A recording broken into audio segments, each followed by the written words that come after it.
Assalamualaikum warahmatullahi wabarakatuh. Good morning everyone. How are you today? I hope you will be fine, be happy and always keep spirit, keep smart and keep fight for this pandemic ini ya. Jadi kalian harus tetap semangat.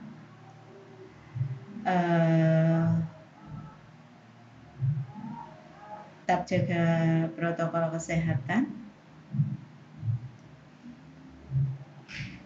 pakai masker apabila kalian keluar rumah, sering cuci tangan dan tetap jaga jarak atau social distancing.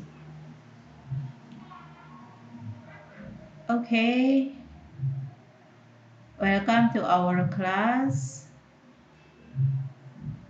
Selamat datang di kelas kita. Today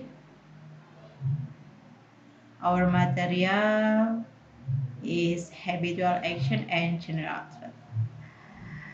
This material is the last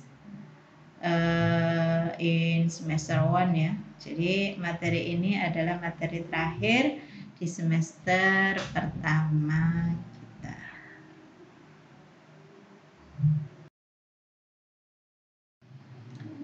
Habitual action or habits and general truth adalah kegiatan yang dilakukan sehari-hari atau kebiasaan yang dilakukan tiap hari berdasarkan kenyataan atau kebenaran umum. Untuk kalimat yang digunakan dalam mengungkapkan atau menyatakan kegiatan atau kebiasaan sehari-hari biasanya menggunakan kalimat simple present tense. Apa itu present tense?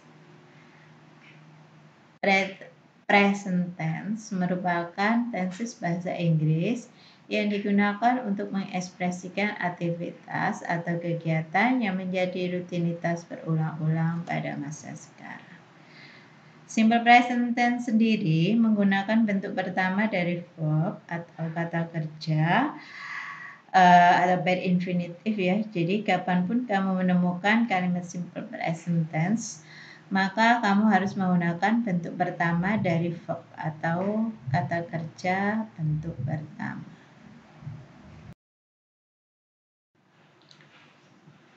Fungsi simple present tense yang pertama adalah digunakan untuk menyatakan kebenaran umum atau general truth. Contoh dalam kalimat, the sun sunset in the west. Matahari terbenam di barat. Water drips from the higher place to the lower one. Air mengalir dari tempat yang lebih tinggi ke tempat yang lebih rendah. The moon is round like a ball. Bulan itu bulat seperti bola. Indonesia has 2 seasons, wet and dry season. Indonesia mempunyai 2 musim, musim hujan dan musim kemarau. Fungsi yang kedua adalah untuk menyatakan kebiasaan yang berulang atau habitual actions. Contoh, example, I teach English at MTSN Gresik every Monday, Tuesday and Thursday. Saya mengajar bahasa Inggris di MTSN Gresik setiap Senin, Selasa, dan Rabu. Mother has lunch at 1 p.m. Ibu makan siang pada jam 1 siang. Number 3, they play football in the afternoon. They play football in the afternoon. Mereka bermain sepak bola pada sore hari. We take a bath twice a day. Kita mandi 2 kali dalam sehari. Jadi semua kegiatan itu merupakan kebiasaan yang berulang tiap harinya ya. Oke. Fungsi simple present tense selanjutnya adalah untuk menyatakan kegiatan yang sudah direncanakan atau terjadwal. The example, the course begins at 9 o'clock. Kursus akan dimulai pada pukul 9 tepat. She meets her fans on Sunday. Dia bertemu dengan penggemarnya pada hari Minggu. When does the match start? Kapan pertandingan akan dimulai?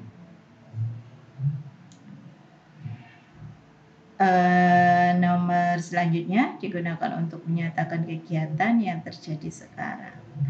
Contoh dalam kalimat, I sit beside you. Saya duduk di sebelahmu. He is in his bedroom now. Dia berada di kamarnya sekarang.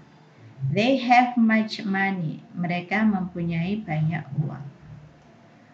Untuk menjelaskan segala sesuatu yang permanen, misalnya tempat tinggal, pekerjaan, kemampuan, dan sebagainya. Jadi,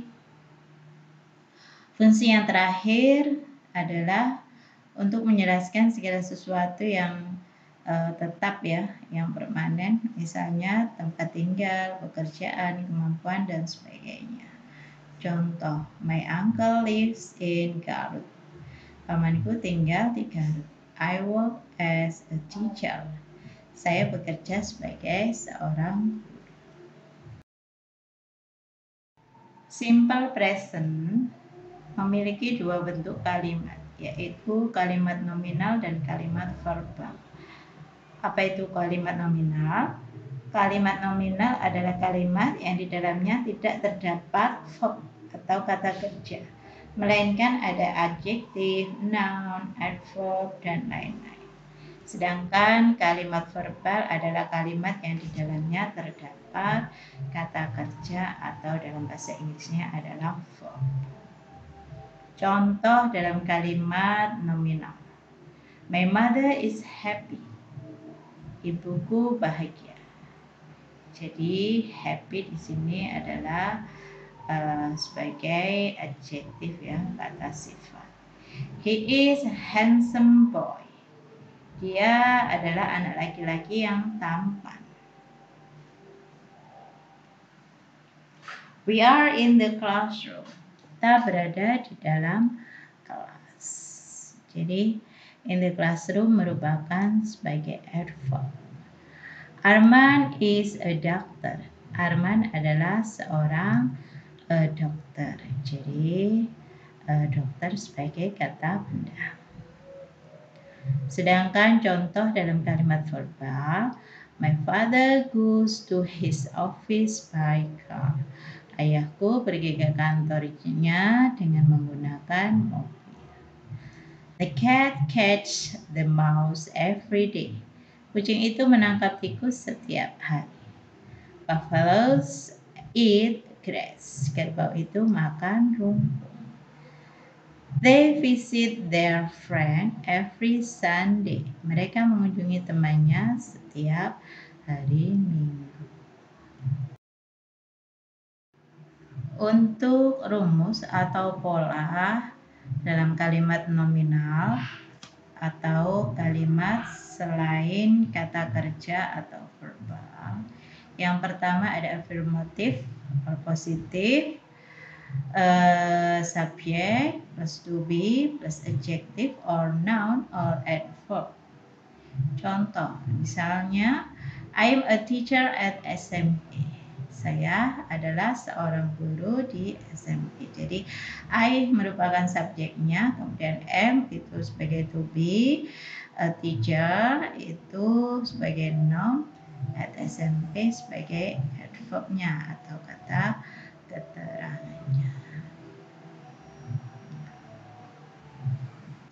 Untuk negatif, kalimat negatifnya subjek plus to be ditambah not, baru kemudian ditambah adjektif atau noun atau adverb. Contohnya, I'm not a teacher at SMP. Saya bukan seorang guru di SMP. Untuk kalimat selanjutnya adalah kalimat interrogatif ya, atau question. Itu kita balik to be dulu, baru kemudian subjek plus adjektif atau noun atau adverb. Am I teacher at SMP? Jadi contohnya, am I a teacher at SMP? Jadi am dulu ya, am sebagai to be-nya, kemudian I sebagai subjek, teacher sebagai kata bendanya atau noun, at SMP merupakan keterangannya. A note, untuk a note atau catatannya, untuk subjek he, she, it, nama orang, nama benda, atau nama hewan, tunggal, itu to be-nya menggunakan is, sedangkan kalau I menggunakan to be am, kalau subjek you, they, we, itu they, we, itu menggunakan to be are ya. Jadi adjektif itu kita singkat menjadi a, she, merupakan kata sifat dalam bahasa Indonesianya. Contoh, pretty itu cantik, good artinya baik, tall artinya tinggi, short artinya pendek dan lain sebagainya. Kemudian noun merupakan kata benda ya dalam bahasa Indonesianya. Contoh, chair, kursi, boy, anak laki-laki, motorcycle, sepeda motor, dan lain sebagainya. Sedangkan yang terakhir adalah adverb atau kata keterangan. Contoh, diligently dan rajin merupakan keterangan cara. Tomorrow atau dalam bahasa Indonesianya besok merupakan keterangan waktu. In restoran dalam bahasa Indonesianya berarti di restoran merupakan keterangan tempat. Sedangkan untuk rumus kalimat verbal yang pertama adalah affirmative or positif. Rumusnya subjek plus verb one atau verb infinitif ya, kata kerja bentuk pertama, kemudian objek plus adverb. Contoh, you go to school every day. Jadi kamu pergi ke sekolah setiap hari. You di sini sebagai subjeknya, go sebagai verb one-nya, kata kerja bentuk pertama, kemudian school sebagai bentuk objeknya, kemudian everyday adalah keterangan waktu atau adverb of time.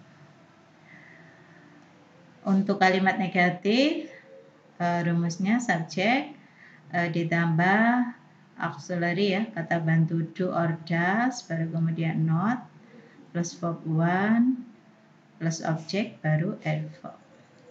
You don't go to school every day. You don't go to school every day. Kamu tidak pergi ke sekolah setiap hari. Kalimat yang terakhir adalah interrogatif atau question. Jadi kata bantu auxiliary do or does itu diletakkan di awal, baru kemudian subjek, baru kemudian verb one, objek plus adverb. Do you go to school every day? Do you go to school every day? Apakah kamu pergi ke sekolah setiap hari? Sebagai catatan ya, untuk subjek he, she, it, kata kerjanya bentuk pertama ditambahi s atau es. Contoh, go menjadi goes, it menjadi its. Untuk subjek I, you, they, we, itu kata kerjanya masih utuh ya, masih tetap tanpa penambahan apapun. Sedangkan untuk membuat kalimat negatif maupun pertanyaan digunakan kata bantu auxiliary do or does.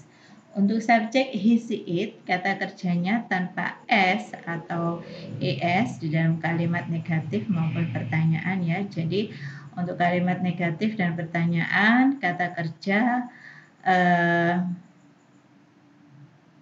tanpa penambahan s atau es karena sudah ditambah auxiliary do or does. Do untuk subjek I, you, they, we, kemudian does untuk subjek he, she, it, nama benda, nama orang, dan nama hewan. Oke, the next. Pemakaian keterangan waktu atau time signal yang bisa digunakan dalam present tense atau habitual action adalah always, usually, every day, every morning, every week, often, on Friday at night, sometimes, never, dan sebagainya. Contoh penggunaan always atau selalu. She always studies very hard. Dia selalu belajar dengan giat. He always eats a sandwich for breakfast. Dia selalu makan sandwich untuk sarapan. Sad movies always make me cry. Film sedih selalu membuatku menangis. Yang kedua, usually, artinya biasanya.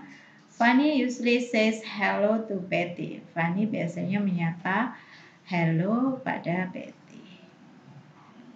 They usually eat spaghetti for lunch. Mereka biasanya makan spaghetti untuk makan siang.